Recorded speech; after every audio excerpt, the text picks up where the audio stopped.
Alright guys, today we have more PlayStation news to go over and discuss. We have quite a few topics to cover here today, so before we get into it, do me a favor, hit the like button to help the video out and show your support, and hit the subscribe button as well if you are new to the channel.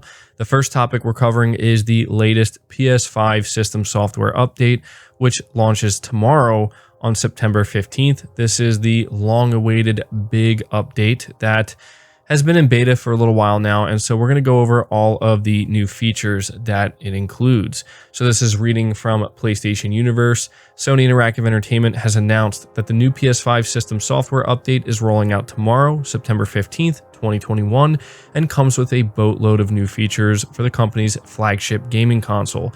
Chief among these features include the long-awaited support for M.2 SSDs, allowing you to store and play PS5 games on high-capacity storage devices.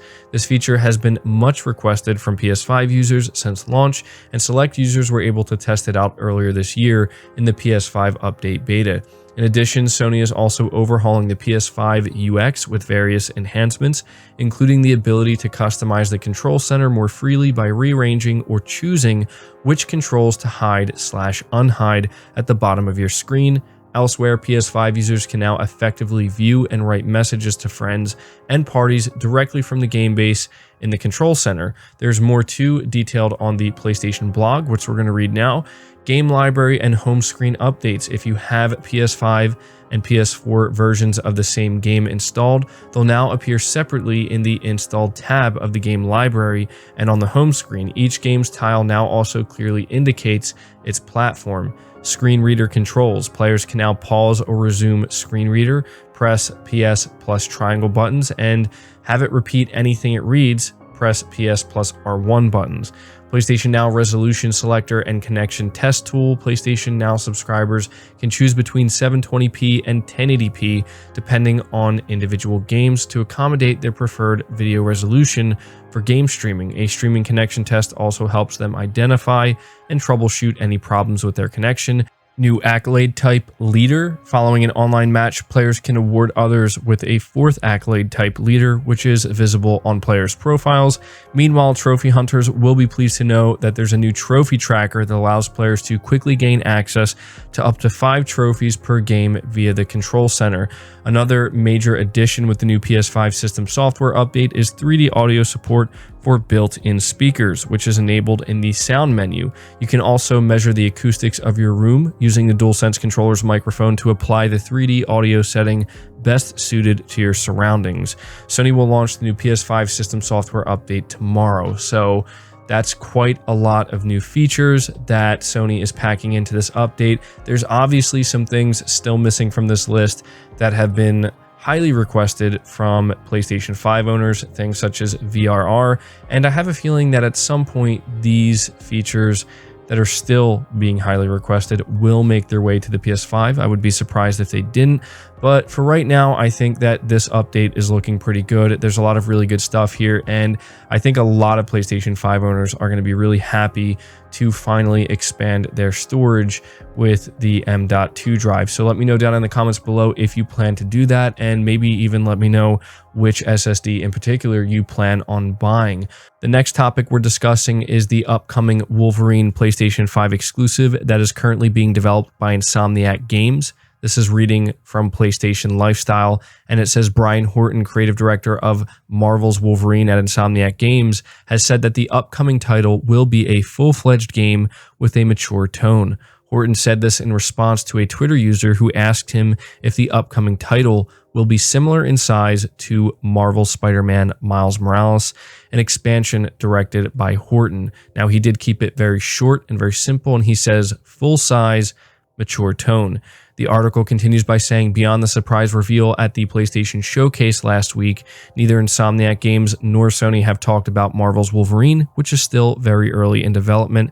However, in a post on the PlayStation blog, the studio said that the idea of a Wolverine game came up quite often when its team was brainstorming for the future. Back when we were working on Marvel's Spider-Man, there would be times where all of us, Insomniac, Sony Interactive Entertainment, and Marvel, would brainstorm together about the future beyond the web slinger. And even in those early discussions, Wolverine continually came up as the character we'd be really stoked to work on together, Insomniac Games wrote.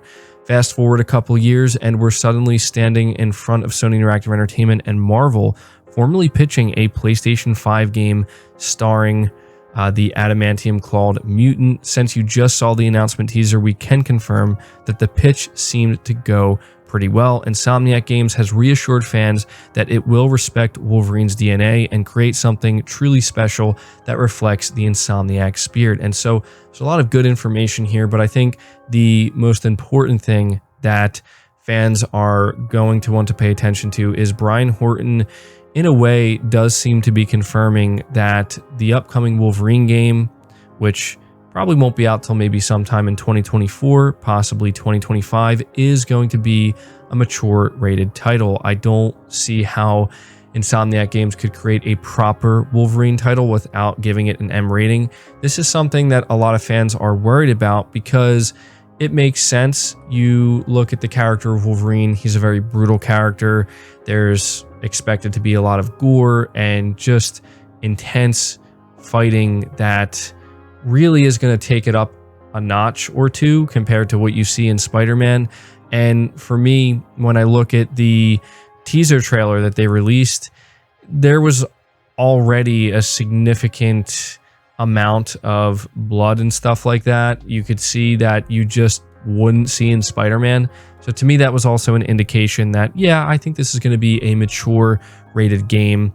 And I thought that this was worth mentioning. It's also really great to hear that it's not going to be the size of Spider-Man Miles Morales. That's not a knock at Spider-Man Miles Morales. It was great for what it is, but this is going to be a full-length game. It's going to be potentially a 25 to 35 hour experience. Obviously, this is just a ballpark estimate. It could be shorter than that, it could be longer than that, but the point that they're trying to make is that this is not going to be the equivalent of a standalone expansion. This is a full standalone game. And so I was really grateful to be getting this update from Brian Horton, because to me, it very clearly indicates that this is going to be a mature game and it's going to be a big game. And I feel like that's kind of what you need to do if you're making a Wolverine game. So great news there, but we are moving on from that and talking a little bit about Spider-Man 2. We have some good information about this title. I want to take a moment here to let everybody know, in case you were doubting, that the Spider-Man 2 trailer you saw was running in real time on the PlayStation 5. Now, not only did it say this in the trailer, or at the very least, it said footage captured on PS5. I feel like that's important to note because there are some people who thought, when they saw it, understandably so, that it was like a CGI trailer. But we actually have an Insomniac Games developer confirming that this was all done in real time. And I have to say, for as amazing as it looks, I'm not all that surprised. I say that because I look at what Insomniac Games has achieved so far with a cross-gen game like Spider-Man Miles Morales, and especially with a PS5 exclusive like Ratchet & Clank Rift Apart, and I see what they're doing here with Spider-Man 2, I can't say it's that shocking. Insomniac Games is extremely talented, and they've proven that they can do some incredible things with the PS5 hardware. So this is reading from PlayStation Lifestyle, and it says, just in case there were any doubts about Marvel's Spider-Man 2's reveal trailer, an Insomniac Games developer has confirmed that last week's PlayStation Showcase video was running in real time on the PlayStation 5. Following the event, many people assumed that Spider-Man 2's trailer was all CGI, which lead VFX artist Brianna Lindsay has confirmed isn't the case. She tweeted, "The team did a killer job. Real-time VFX are difficult, but I'm so proud of our whole team for pushing our quality bar." And this was in a response to a tweet by the individual named Tiger on Twitter, where he was showing a CGI trailer for Spider-Man Miles Morales up against a real-time trailer showcasing Spider-Man 2, and it is incredible how close they are to one another. We are at a point where we are seeing games look like CGI trailers, so That's really awesome. Definitely something I wanted to take a minute here to point out to you guys. Continuing to talk about Spider-Man 2, we have the voice actor who is playing Venom, that being Tony Todd, letting us know that Spider-Man 2 is going to be massive, although I don't think anybody was doubting that. On Twitter, he responded to a fan who was asking how long he knew about the game, and he said about 2 months or so. Game is massive, that's why it won't come out until 2023. And so it's a small hint, but something that I think gets a lot of people excited, because Spider-Man 2, it's going to be a AAA game. We know it's going to be one of the biggest games that Sony releases throughout the entire PlayStation 5 generation. But knowing that it's not coming out until 2023, it definitely gives you an idea of just how massive the game is actually going to be. And I have no doubt in my mind that it's going to surprise us just how big in size, scale, and scope Spider-Man 2 ends up being. But moving on from that, we're now talking about God of War. We have a lot of really solid information about God of War Ragnarok to go over and discuss. So reading from PlayStation Lifestyle, it says God of War Ragnarok's Atreus will be more resourceful in combat, but enemies will also be smarter. Santa Monica Studio has said that God of War Ragnarok will feature an evolution of combat, thanks in part to Atreus maturing and becoming more resourceful in combat. However, the team also plans to make Kratos more expressive, giving players more choice and control over the character's gear. Speaking to IGN, director Eric Williams said that Ragnarok's evolution of combat also means enemies have become smarter. In Ragnarok, what we are trying to do specifically with Kratos, we're trying to give a lot more expressiveness to the player. The way Kratos and Atreus link up, he's grown up a little bit, so he's got a lot more follow-ups and setups for Kratos. Creatures then obviously need to have tools to go against that, otherwise you're going to destroy them. So creatures have new things that you're going to need to think, oh, I might need to break them down with Atreus first, or do this with Kratos. There's going to be a little bit more conversation with the enemies with all the new tools, but because you can have different tools, then you have different conversations, so you can kind of push them one way or that way. Williams also confirmed that all 9 realms have changed since the events of the last game because of Fimbulwinter, but this doesn't mean that the realms are merely covered in snow now. Williams confirmed that the event changed realms in different ways, which we'll find out in due course. So some pretty good information and details here about the gameplay of God of War Ragnarok. It is worth noting that it was officially confirmed by Cory Barlog that Eric Williams is directing God of War Ragnarok. This does not come as a big surprise to me. I think Cory tried to let us know this on Twitter a while ago, where he told us to pay attention to Eric Williams. He's going to be very important in the future. At the time, I did speculate that I wonder if he is going to be the one that directs the next God of War, and that's how it turned out. Turns out it was true. And so Cory is likely working on a new IP currently. But again, it sounds like there's going to be some different ways you can approach combat, or there's going to be maybe a little bit more nuance to it than there was previously, some different ways to interact with it. It's interesting how they say Kratos is going to be more expressive and Atreus is going to have new ways of taking on enemies. I don't doubt that. He looks like he's much stronger now, obviously much more capable than he was in the first game. So I'm definitely going to be interested in seeing that. It's also very interesting to hear that they are making some significant changes to the 9 realms. I think something that some people are worried about is if we're going to be revisiting the same locations, is it just going to end up feeling like the same game? They're letting us know here that no, because of Fimbulwinter, there are going to be some significant changes, and that doesn't mean there's just going to be snow on the ground now. It's going to go much further than that. So that definitely makes me feel good and gets me excited to revisit some of these realms and see what is going on. But we're still talking about God of War here, and I want to focus on something else we learned, which is that God of War Ragnarok will also be one continuous shot just like God of War 2018 was. So reading from PlayStation Universe, it says one of the most immersive aspects of Sony Santa Monica's epic God of War in 2018 was the fact that it all happened in one continuous shot with no breaks at all. So now with God of War Ragnarok announced and revealed, fans are wondering if that will stay the same, and thankfully it was confirmed by the narrative director of God of War Ragnarok that it will indeed be one whole shot. The news comes from the director Matt Sophos, responding to a fan's question about whether or not the game would be a continuous shot, and he confirms it very clearly, one unbroken shot like 2018. And so that's what he said on Twitter, and I wanted to be sure to cover this because I do think that this is one of the standout features, I guess if you want to call it that, or I guess you could say artistic decisions, creative decisions that they went with God of War 2018 that really stood out and did make a significant difference in the entire game and the entire experience.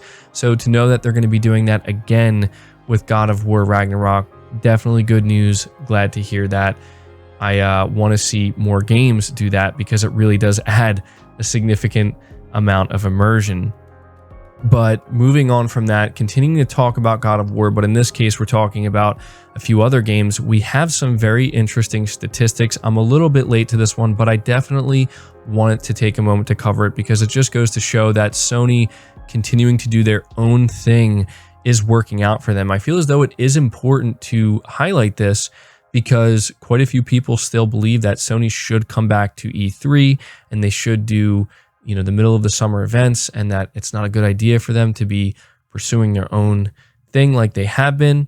And so reading from PlayStation Lifestyle, it says yesterday's PlayStation Showcase was full of trailers for upcoming PlayStation 5 and PlayStation 4 games, some of which were complete surprises. According to an analysis of YouTube views by Benji Sales on Twitter, God of War Ragnarok proved to be the most popular title, closely followed by the reveal of Marvel's Spider-Man 2. Coming in third was the surprise tease of Marvel's Wolverine. Now, it's worth noting that these stats are a little bit older now. He published this tweet on September 10th, so it's been about 4 days. Obviously, they've racked up way more views since then, but again, you look at the first 24 hours and you can gather a lot.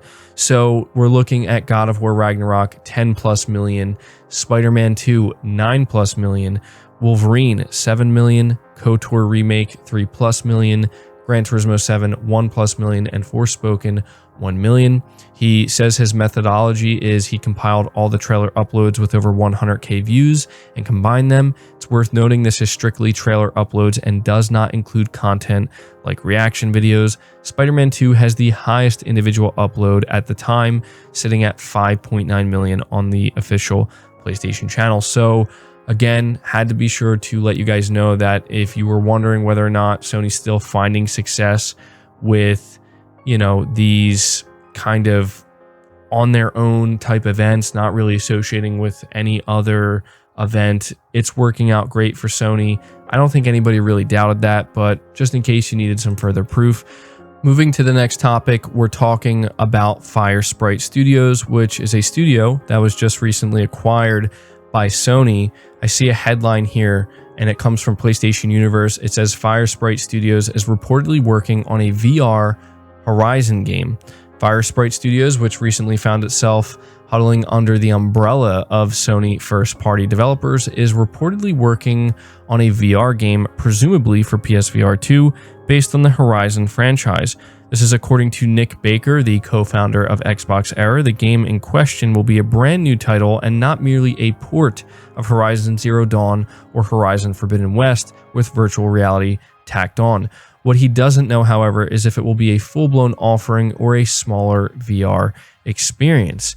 And so I thought that this was interesting. I think that Nick Baker, or Special Nick as we know him on Twitter, has been pretty accurate with a lot of the stuff he's been saying about PlayStation. He seems to be one of the only somewhat reliable sources when it comes to getting good info about some of the things that are in the works there over at PlayStation Studios. And I have to say, this is not the first time we've heard about a Horizon VR game that's been in development.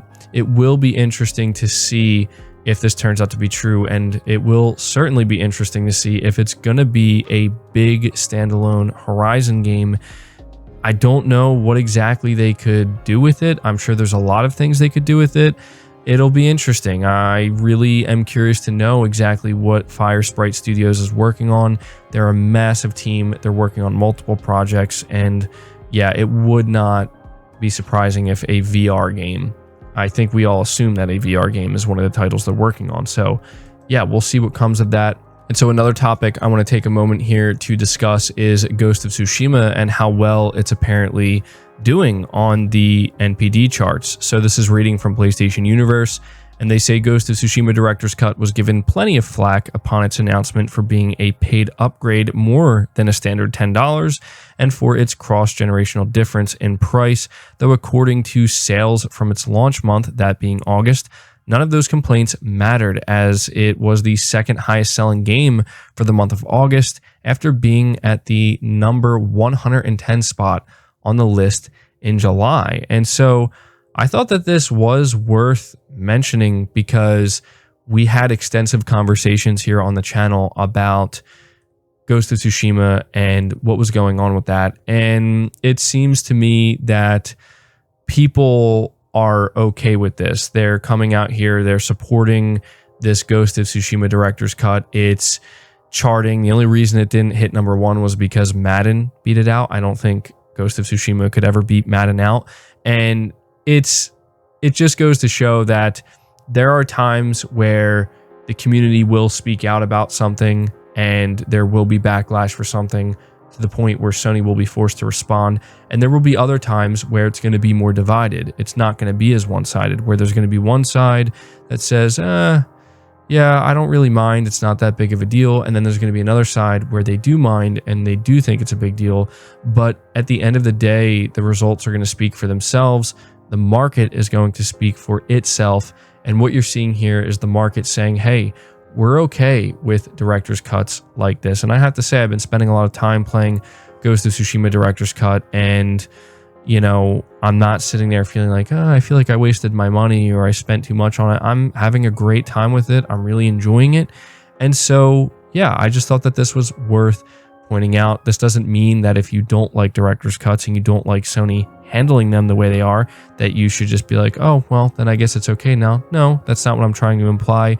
But we do have to understand that the market does speak. And so what this ultimately indicates is that Sony will likely continue to pursue director's cuts for games that they feel as though will be worth pursuing them with, right? So we'll have to see what Death Stranding ends up doing, because Ghost of Tsushima, I think, is kind of a guarantee, like it's going to do great because it's Ghost of Tsushima. When it comes to Death Stranding, it was more of a divisive game, so it'll be interesting to see if they do solid numbers as well. But the final topic I want to take a moment here to cover with you guys has to do with Sony Bend and the new IP that they're working on right now, because Hermen Hulst seems to be teasing out this game a little bit, and it makes me wonder when exactly we're going to see it. I feel like we're not going to see it anytime soon, but it is interesting that Hermen Hulst is coming out here and teasing it out a bit. So over on the official Bend Studio Twitter account, they put out a bunch of job listings, and they say, want to be part of an exciting future of PlayStation Studios with a new IP at Bend Studio? Check out our open positions for September. And they have quite a few positions here that are open, and Hermen Hulst actually responded to this tweet of theirs saying, great new concept Bend Studio is working on. And that's all he says. He doesn't reveal anything else. And so we can't really take much from that other than the fact that whatever it is Bend Studio is doing is a new concept. So we'll have to see what this ends up being, but I'm always interested in learning whatever I can about Bend Studio's next title. I really did enjoy Days Gone. I know not everybody did, and it's unfortunate that we're not going to get a sequel as we discussed earlier this year. But nonetheless, the idea of getting a new AAA IP is always exciting. And so Hermen Hulst, he seems to be excited about it as well. We'll have to see if we get any new information about this game in the months ahead. And if we do, I'll be sure to update you guys. But that's going to do it for this video. I hope you did enjoy it. I hope you did find it informative. Again, if you did, do me a favor, hit the like button, subscribe to the channel if you're new, hit the bell notification icon, and feel free to share this video out on top of all that. But until next time, guys, take care.